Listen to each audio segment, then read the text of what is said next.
연초에는 계속 복의 말씀을 전한다고 제가 익히 말씀을 드렸는데 지난주에는 에베소서에 오늘 읽은 본문에 읽기도 하지만 무슨 말씀을 전했나요? 제목이 뭐였습니까? 신령한 네, 하늘의 신령한 복. 오늘 에베소서 1장 3절에 있는 말씀. 예. 하늘의 신령한 복을 좀 받자.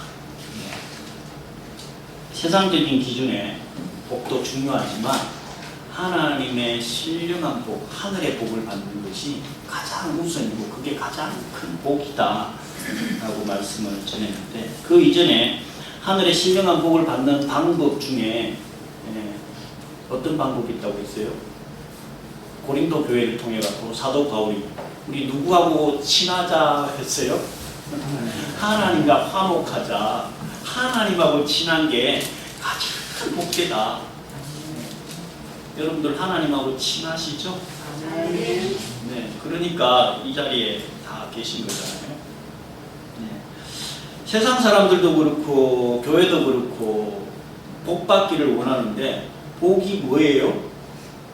복이 뭐예요? 이렇게 물으면 또 막연하긴 한데 확실하게 이렇게 딱 던지면 정의를 내리기가 쉽지 않을 수도 있는데 제가 복에 관한 말씀을 전하기도 하면서 또 복이 뭐지? 이런 생각이 들기도 해서 또 똑똑한 네이버 박사님한테 알아봤잖아요. 네. 세상 사람들은 도대체 복을 뭐라고 할까? 네이버 박사님은 뭐라고 하냐면요, 삶에서 누리는 좋고 만족할 만한 행운 또는 거기서 얻는 행복. 네. 또 부연 설명해서 배당되는 몫이 많은 것. 이렇게 정의를 내려놨더라고요. 배당되는 몫이 많다. 그러니까 가진 게 많다. 그러니까 오로지 물질적인 기준으로만 평가하고 생각하고 있는 거예요. 왜냐하면 하나님을 모르니까 당연한 결과라고 저는 생각을 해요. 하나님을 알지 못하고 하나님께서 말씀하는 복의 정의를 모르기 때문에 이렇게밖에 답을 낼 수밖에 없는 거죠. 근데 그 복이라는 한자 아시죠? 복이라는 한자, 복복자. 우리 장로님, 복복자. 예, 맞습니다. 네, 어떻게 된지 좀 알려주시죠. 보일 시자가 먼저 씁니다. 그렇죠, 볼 시자. 그다음 한일자에다가 오케이. 입구를 쓰고, 네. 밑에다가 받전자를 쓰고 있습니다. 네. 이 한문이 그 성경적 기준에 의해서 만들어졌다는 거, 창조과학에 들어가서 보면 얼마나 정말 신묘막측할 정도로 이 한자가 성경을 기준으로 해서 만들어졌다고 전해지고 있는데, 그러니까 이 복복자를 풀이를 해보면요, 볼시자에 나릴의 입구의 받전인데 입 하나가 먹을 수 있는 밭을 보는 것이 복이다. 입 한 개가 먹을 수 있는 밭전자, 밭 한 개만 있어도 그걸 보기만 해도 복이다. 그러니까 예수님께서 말씀하신 일용할 양식만 있어도 복되다, 이 얘기예요. 아멘. 그런데 우리 일용할 양식이 아니라 천년만년 먹을 양식을 쌓으려고 하는 게 큰 문제죠. 그래서 아까 말씀드린 대로 그러면 세상 기준에 뭐 삶에서 누리고 좋고 만족한 행운, 네. 지난주에 우리 홍 집사님 말씀드렸지만 로또 복권 당첨되는 행운, 네. 뭐 아파트 비싼 거 당첨되는 행운, 그런 게 정말 복일까? 배당을 많이 받으면 정말 행복할까? 우리나라에서 배당을 제일 많이 받은 사람이 누구일까요?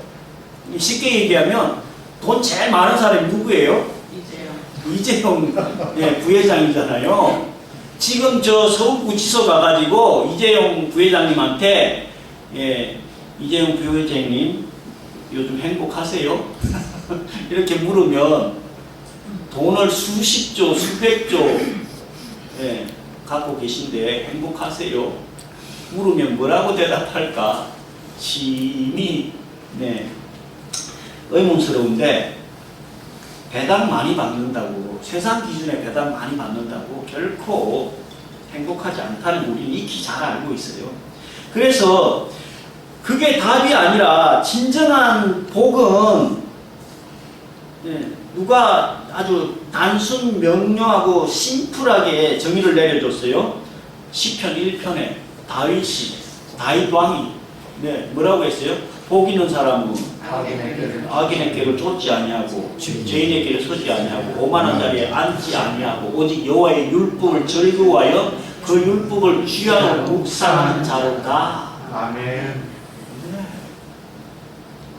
다윗 왕이 아마 배당 많이 받아가지고 물질 많이 쌓아놓는 게 복이라고 생각했으면 시편 1편을 이렇게 썼겠어요. 전혀 그렇지 않고 물질 많이 쌓고 세상 부귀를 많이 누리는 게, 부귀영화 누리는 게 복이다라고 했겠죠. 또한 예수님께서도 오늘 우리가 읽었던 본문 마태복음 6장 중에 있지만 마태복음 5장, 6장, 7장 무슨 장이라고요? 산상보훈이라고 해요. 산상수훈이라고 그러기도 하고 예수님께서 말씀 전해준 내용 중에 가장 주옥 같은 말씀이다. 그 얘기는, 그 말씀은 우리가 꼭 알아야 된다. 그 중에 산상수훈 시작하면서 가장 먼저 말씀한 게 뭐라고요? 팔복이잖아요. 팔복. 그 팔복을 간단하게 줄이면 뭔 복인지 아세요? 하늘의 신령한 복이에요. 팔복을 간단하게 줄이면 하늘의 신령한 복, 이걸 누려라 이 얘기예요. 그래서 오늘 이 호세아서를 통해 가지고 호세아 선지자는 어떤 게 가장 복된 것인지 제발 좀 깨달으라. 호세아서 하면 제일 생각나는 사람이 누구예요? 고멜. 그렇죠. 고멜의 직업이 뭐였어요? 창녀였어요. 창녀. 창녀인 고멜. 얼굴은 좀 예뻤나 봐요. 우리 사모 같이. 조금 반응이 쎄한데. 그럼 우리 김순자 권사님 같이. 오늘 그 헤어스타일이 확 달라져가지고 다른 사람인 줄 알았어요. 너무 젊어 보여요. 17년은 젊어 보이는 것 같아요. 근데 어제 제가 오타를 김손자 권사님으로 해가지고 그걸 저도 몰랐죠. 확인을 꼭 하고 문자를 보내는데 야, 우리 한글은 점 하나가 어디에 찍히느냐에 따라서 너무 느낌이 달라지니까 깜짝 놀랐는데 그걸 또 우리 김기수 집사가 바로 지적을 해가지고 자, 고멜이 그 호세아는 선지자예요. 선지자한테 창녀를 데려와가지고 아내로 맞이하라. 이 있을 수 있는 일일까요? 하나님께서 왜 그런 명령을 내리셨을까요? 이스라엘 민족, 이들의 영적인 상태가 고멜의 그 상태하고 똑같다는 얘기예요. 죄로 똘똘똘똘 뭉쳐져가지고 죄가 죄된 줄도 모르고 살아간다는 거예요. 그래서 제발 그 창녀하고 살고 있는 나를 좀 봐라. 우리의 영적인 상태가 이렇다. 이 얘기를 하고 싶은 거예요. 그러면서 6장에서 정말 절규하듯이 6장 1절에 여호와께로 돌아가자. 오라 우리가 여호와께로 돌아가자. 여호와께서 우리를 찢으셨으나 도로 낫게 하실 것이요 우리를 치셨으나 싸매실 것이니라. 하나님께로 돌아가야 된다는 거예요. 그 하나님께서 우리를 치셨지만 우리를 다시 싸매어 주실 것이고 네, 찢으셨으나 낫게 해주실 것이고 그렇게 돌아가는 것이 가장 복된 것이다. 2절에 여호와께서 이틀 후에 우리를 살리시며 제3일 우리를 일으키시리니 우리가 그 앞에 살리라. 우리의 존재는 하나님 앞에서 살게 될 존재라는 거예요. 하나님 앞에 서게 될 존재라는 거예요. 그래서 하나님께로, 여호와 하나님께로 돌아가자. 그게 가장 복되잖아요. 우리 탕자의 비유를 잘 알잖아요. 세상 재미 한번 느껴볼 거라고 부모 죽지도 않았는데 재산, 유산 달라 그래가지고 몽땅 챙겨가지고는 세상 나가서 허랑방탕하게 살다가 돼지 사료도 못 먹어가지고 정말 굶어 죽기 직전에 누구에게로 돌아와요? 아버지한테 돌아오잖아요. 돌아올 때 어떻게 됐어요? 완전히 회복됐잖아요. 호세아 선지자가 하나님께로 돌아오는 게 가장 복되다. 그러면서 3절의 말씀, 오늘 주제이기도 하고 제목이기도 합니다. 그러므로 우리가 여호와를 알자. 힘써 여호와를 알자. 그의 나오시면 새벽빛같이 일정하니 비와 같이 땅을 적시는 늦은 비와 같이 우리에게 임하시리라 하니라. 아멘. 이 말씀 너무 오래됐지 않아요? 여호와 하나님을 알자. 근데 그냥 아는 게 아니고 힘써 알자. 하나님을 어느 정도 아세요? 세상에 뭐 지식 또 학문 너무너무 중요하죠. 이 땅에 우리는 발붙이고 살아가야 되기 때문에. 그렇지만 이 성경 속에 이 세상의 모든 지혜와 지식, 삶의 방법, 정치, 경제, 문학, 철학, 종교학, 뭐 군사, 예술 없는 게 없어요. 없는 게. 정말 이제 저는 성경책 외에는 책을 몇 권 자꾸 사기는 하는데 조금 있다 보면 실망. 성경보다 더 좋은 게 없어. 성경을 넘어서는 내용이 없어. 아무리 목사님들이 쓴 책도 나중에 읽고 나면 후회가 돼. 아이고 차라리 그냥 성경책을 더 읽을 걸. 여호와 하나님을 알자. 힘써 알자. 어떻게 알아야 힘써 아는 걸까요? 하나님을 어떻게 해야 많이 알아갈 수 있을까요? 아무것도 없어요. 성경 말씀 많이 읽으면 되죠. 그보다 더 적극적인 건 뭐예요? 필사하면 돼요. 우리 지금 권사님 하고 계시잖아요. 필사하시고. 그것도 좀 어렵다, 힘들다. 그러면 요즘 그 스마트폰 성경 앱 얼마나 잘 돼 있어요. 그냥 켜놔놓고 듣거나 말거나. 저는 계속 그냥 켜놔놓고 잠들고 또 자다가 깨면 또 계속 읽고 있어요. 그러면 또 한 구절씩 또 들어오는 구절이 또 있어. 그 찬양이, 말씀이 좀 지겹다. 뭐 지겹다는 말씀이 좀 이상하지만 계속 들어가지고, 다른 거 좀 들어야지 하면 찬송가. 찬송가 계속 또 듣는 거예요. 그, 배터리 있잖아요. 배터리? 아니, 배터리. 이거를 꽂아놔야 이게 계속 갑니다. 아시에요? 이게 그 충전이 사용하다 보면 이게 100에서 99, 98로 떨어지잖아요. 그럼 이게 이거 뭘 하고 있구나 해서 그런지 읽어준 앱도 계속 돌아가더라고.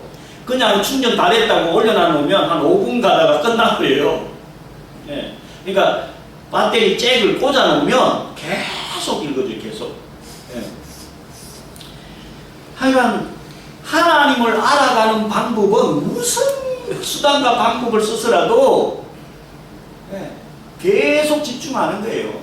말씀 읽고 쓰고. 더 좋은 방법은 뭐예요? 예배에 참여하는 거예요. 예배에. 그러면서 말씀 읽고 기도로 묵상하고 감사 찬양하고 그러면서 하나님을 알아가는 것이 호세아 선지자는 가장 복되다라는 거예요.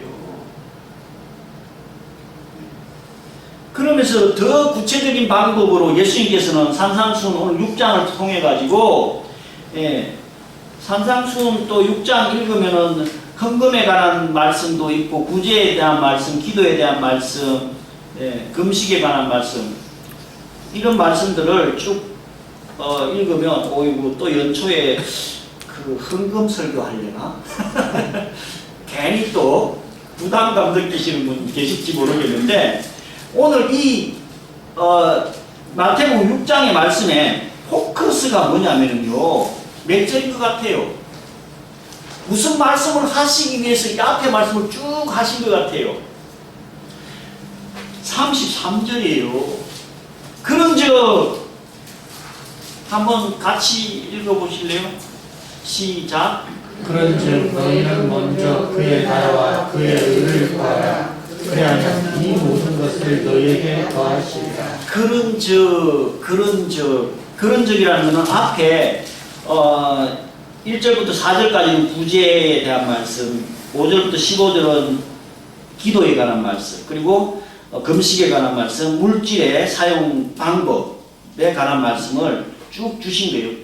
그런즉 너희는 먼저 그의 나라와 그의 의를 구하라. 그리하면 이 모든 것을 너희에게 더하실 것이다. 네. 모든 것. 하늘의 신령한 국가, 땅의 기름진 복. 네. 이 모든 것을 더해 주시겠다는 거예요. 네. 그러면 먼저 그의 나라와 그의 의를 구한다. 그의 나라와 그의 의를 구한다. 무슨 뜻일까요? 또 그의 나라와 그의 의를, 특히 그의 나라, 하나님 나라를 위해서 뭐 투자를 해야 된다. 교회 헌금 많이 해라, 바치라. 이렇게 약간 곡해해서 설교하시는 분들이 또 간혹 있어요. 예수님께서 그런 의미로 말씀하신 게 아니에요. 네. 하나님 나라의 영광, 하나님의 이름의 영광을 위해서 오늘 사도 바울이 에베소서에 2번씩이나 계속 반복하고 있는 말씀이 뭐예요? 6절에 보면 그 은혜와 영광을 찬송하고 감사하게 하려고, 오늘 14절에 그 기업의 보증이 돼서 영광과 찬송을 올려드리기 위해서, 제가 주보에 이 절수를 오타를 했는데 12절까지가 아니라 14절까지인데 하나님 나라와 그 의를 위한다는 게 하나님의 영광, 아버지 이름의 의를 위해서 애쓰고 힘쓰라는 그런 말씀이에요. 우리의 삶을 통해 가지고 하나님 나라를 확장시켜 가라는 거예요.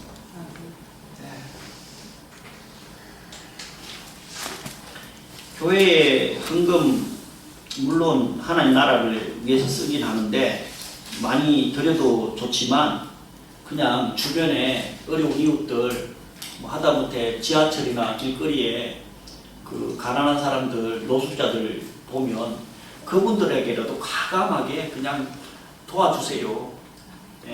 뭐 술을 먹건 담배를 피우건 뭐 앵벌이를 하건 아무 상관없어. 내 역할은 거기까지고요. 그 다음은 그 사람 몫이거든요. 그게 하나님 나라와 그 의를 위하는 길이고 방법이에요. 그래서 하나님께서는, 예수님께서는 이 산상수훈을 통해 가지고 앞에 모든 내용들을 압축해 가지고 말씀한 내용이 33절, 너희는 먼저 그의 나라와 그의 의를 구하라. 그리하면 이 모든 것을 너희에게 더하실 것이다. 정말 내가 기도하고 갈망하는 모든 제목들, 이 모든 것들 어떻게 하면 더해 주신대요? 그의 나라와 그의 의를 구하라. 이 조건이잖아요. 이 조건만 충족시키면 사람들은 거짓말하지만 하나님은 시건치 않는다고 했거든요. 절대로 한 구절도 한 단어도 약속을 어기시는 분이 아니시기 때문에, 그래야 할 때 사도 바울이 오늘 에베소서 1장, 지난주에도 또 본문으로 채택했는데 한 번 더 채택했어요. 물론 이제 구절 수를 좀 줄였어요. 3절에 하늘에 속한 모든 신령한 복을 주시기를 원하는데 그 복이 이 사도 바울은 9절에 그 뜻의 비밀을 우리에게 알리신 것은 역으로 8절 지혜와 총명을 우리에게 넘치게 하사. 네. 하나님의 그 놀라운 뜻의 비밀을 세상에 똑똑하고 잘 갔다는 사람들은요 몰라요. 아무리 석박사 수십 개 가지고 있어도 그 뜻의 비밀을 알지 못하는, 영의 세계를 알지 못하는 사람들은 믿지도 않고 알려고도 하지 않고 정말 오히려 우리를 불쌍하게 생각하는 사람도 너무 많죠. 그런데 사도 바울은 그 하늘에 속한 신령한 복을 우리에게 주시기를 원하는데 그 뜻의 비밀을 그냥 아는 게 아니라 지혜와 총명을 우리라고 하면 성도들에게 넘치게 하사 깨닫는 은혜를 주셨다는 거예요. 아, 이거 얼마나 맛있게요가 아니라 얼마나 기쁘게요. 네. 정말 가끔씩 내가 하나님을 안 만나고 하나님 안 믿었으면 지금 뭐 하고 있을까? 어떻게 됐을까? 이런 정말 생각을 해보면 정말 아찔하다니까요. 네. 아멘. 진짜로 아찔해요. 뭐 하고 살까요? 뭐 하고 살까요? 그냥 세상 방법대로 세상 죄짓는 데에 앞잡이가 되어 있지 않았을까? 네. 왜? 죄가 죄된 줄을 모르니까. 세상에서 어떻게 하든 수단과 방법을 가리지 않고 그냥 나의 이익을 위해서는 무슨 짓이든 다 하잖아요. 할 수만 있으면 모든 방법을 동원하잖아요. 왜? 하나님을 모르니까. 이 땅이 끝인 줄만 아니까. 그래서 그런 사람들한테는 하나님께서 아예 그 뜻의 비밀을 딱 닫아놓은 것 같아요. 네.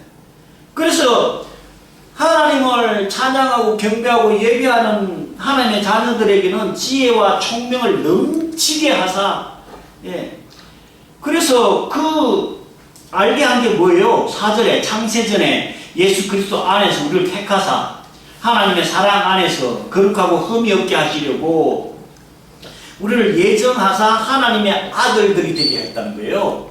네. 우리가 하나님의 아들, 딸인 거 이게 실감이 나십니까? 네.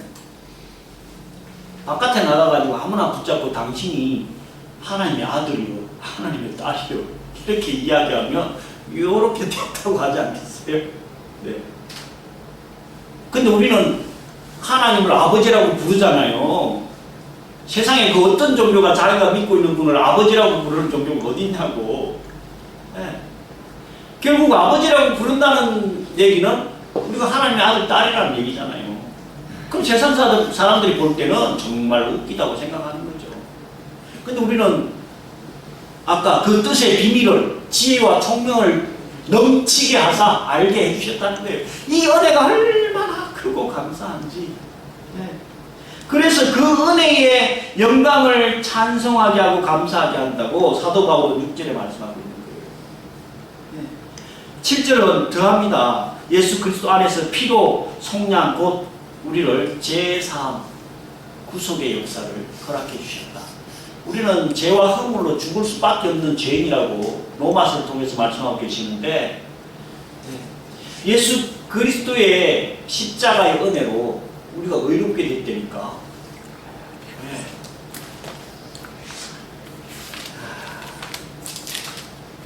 이신칭이라고도 하는데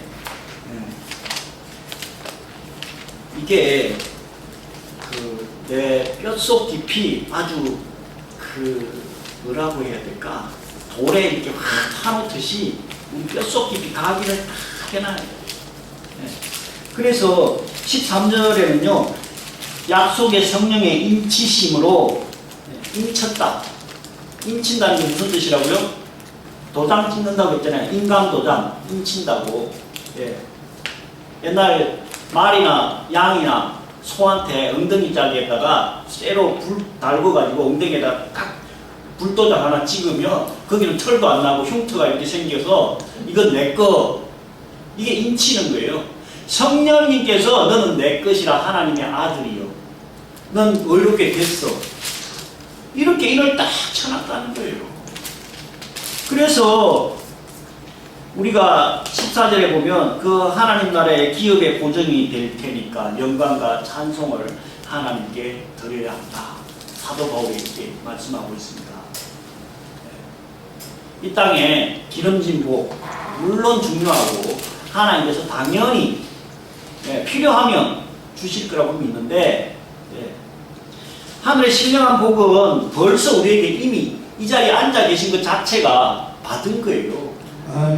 뭘로? 하나님의 자녀로, 의롭게 된 것으로, 천국 시민으로. 그럼 우리는 더 알아야 될 내용은 뭘까요? 호세아 선지자가 오늘 이야기한 것 같이, 우리가 여호와께로 돌아가자. 여호와께서 우리를 찢으셨으나 도로 낫게 하실 것이요 우리를 치셨으나 싸매어 주실 것이다.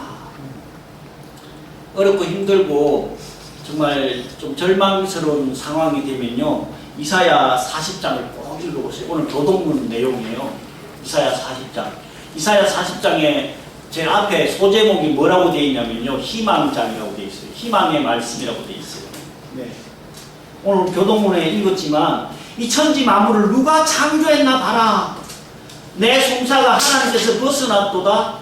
이 땅의 재판에 조금 이겼다고 내가 이겼노라고 막 난리 치지만, 하나님에게서 봐라, 네가 하나님께서 그 송사에서 지게 해주셔서 벗어났어, 이렇게 이야기하는 존재들이 있지만 끝이 아니라는 거예요. 땅 끝까지 창조하시니는 피곤하지도 않고 곤비하지도 아니하시고 명철이 한이 없으신 분이다. 그래서 피곤한 자에게 능력을 주시고 무능한 자에게 힘을 주시고 여호와 하나님을 앙망하는 자들에게는 독수리 날개침같이 올라갈 것이다. 이 내용을 알아야 될 거 아니에요. 이 구약과 신약이라고 되어 있는데, 약자가 무슨 약자인지 아세요? 우리 또 장모님, 우리 박사님 해박하신 장모님, 약자가 무슨 약자죠? 계약서, 약정, 약속. 약속할 약자, 계약할 약자. 그러니까 구약이라는 건 옛구거든요. 오래된 약속, 계약서고요. 신약은 뭐예요? 새로운 약속이에요. 이 계약서를 가지고 주장을 해야죠. 근데 계약서 내용이 뭔지를 몰라 내가. 무슨 계약을 했지? 하나님하고 나하고 무슨 계약이 돼 있지? 사무엘하 7장에 다윗이 성전 지어주고 싶다고 하니까 하나님께서 감동 먹어가지고 다윗 언약을 맺잖아요. 약속 계약을 맺잖아요. 너를 복 주겠다. 창대케 해주겠다. 그러니까 하나님 복 주세요, 막연하게 할 게 아니라 이 말씀에 근거해서 하늘의 신령한 복을 에베소서에 통해 가지고 주시겠다고 약속하셨으니까 제가 하나님께서 약속한 그 내용들은 다 지키겠습니다. 그러면 당당하게 기도할 수 있고 요구할 수 있다니까요. 왜? 자녀니까, 아들이니까. 근데 내가 누구 새끼인지를 몰라. 제가 자주 말씀드렸죠. 주몽이 신분이 뭐였어요? 왕의 아들이었거든요. 근데 그 전쟁통에 급하게 신하가 안 죽이려고 빼돌려가지고, 나중에는 그냥 어릴 때 자랄 때는 그 시정잡배같이 이렇게 살다가 나중에 지가 내가 왕의 아들이네. 이걸 알고 나서는 완전히 생각이 달라지잖아요. 신분이 다른데 왕의 아들인데 우리 누구 아들이에요? 하나님의 아들 딸이니까. 이 신분의 정체성을 확실하게 잡고 내 아버지가 누군지, 그분이 어떤 분인지, 어떤 능력을 가지신 분인지 알아야 될 거 아니에요. 그래서 호세아 선지자가 이스라엘 민족들에게 정말 눈물을 흘리면서 주장했던 것 같아요. 여호와께로 돌아오고 힘써 여호와 하나님을 알자. 그게 가장 복된 것이다. 그게 가장 복된 것이고 복받는 비결이라고 오늘 말씀 주셨기 때문에 올 한 해 2021년도 아직 1월달입니다. 올 한 해 마지막 12월 말에는 하나님께서 이렇게 나에게 복 주셨습니다. 내가 하늘의 신령한 복과 땅의 기름진 복을 이렇게 하나님을 힘써 애써 알려고 노력했더니 이런 복을 주셨습니다는 간증을 할 수 있는 저와 여러분 되시기를 예수 그리스도로 간절히 축원드립니다. 아멘. 주님 감사합니다.